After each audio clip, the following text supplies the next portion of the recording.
Hi, I'm Betty Weller, President of the Maryland State Education Association, and I'm here today with Sean Johnson, who is our Assistant Executive Director for Political and Legislative Affairs. We have a session beginning next month, Sean, so can you tell us a little bit about the legislative priorities we can look forward to? Sure, we do. The Maryland General Assembly comes into Annapolis on January the 8th for a 90-day session.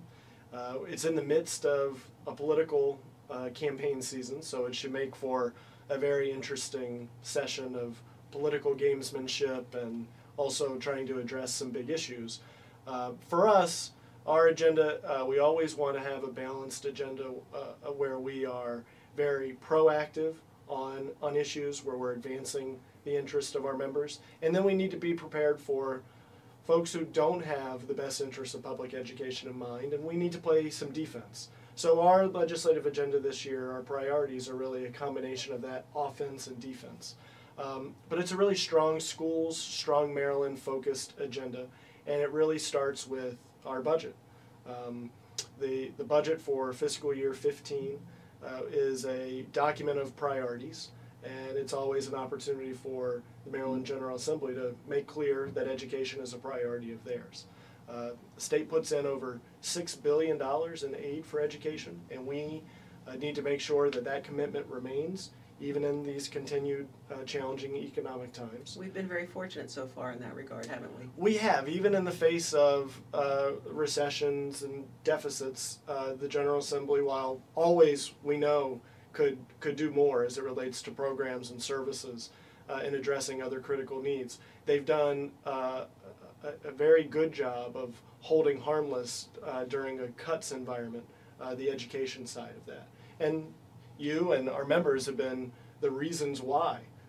We are aggressive advocates when it comes to making sure that the constitutional commitment to education is maintained and that priority is kept in the budget.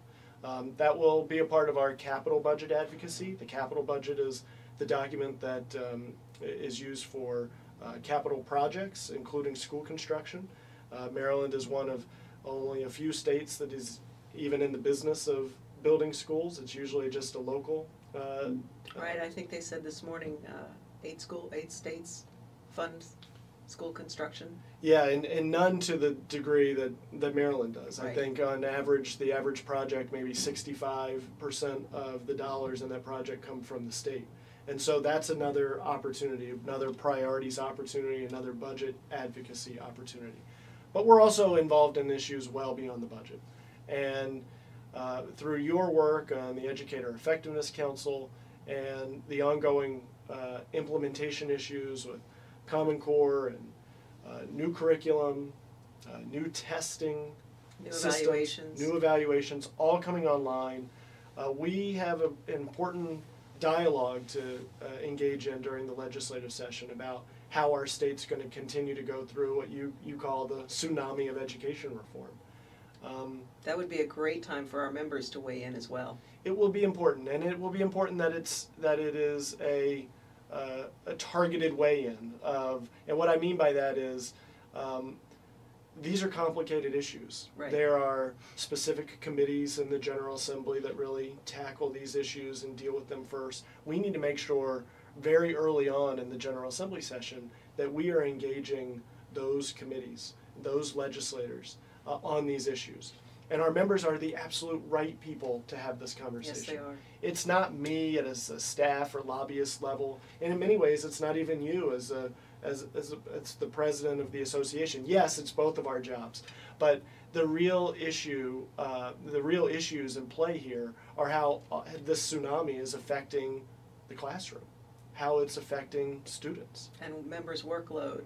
And it is their personal story. Yes. And so really using those issues to tell the personal stories about workload, but not just about that, about what all of these things mean for our kids and our schools and their ability to learn, and frankly, our members' abilities to do their job. Right. It's an incredibly taxing environment in that regard, and we need to put a face to it, and we need to be a part of the solutions around it.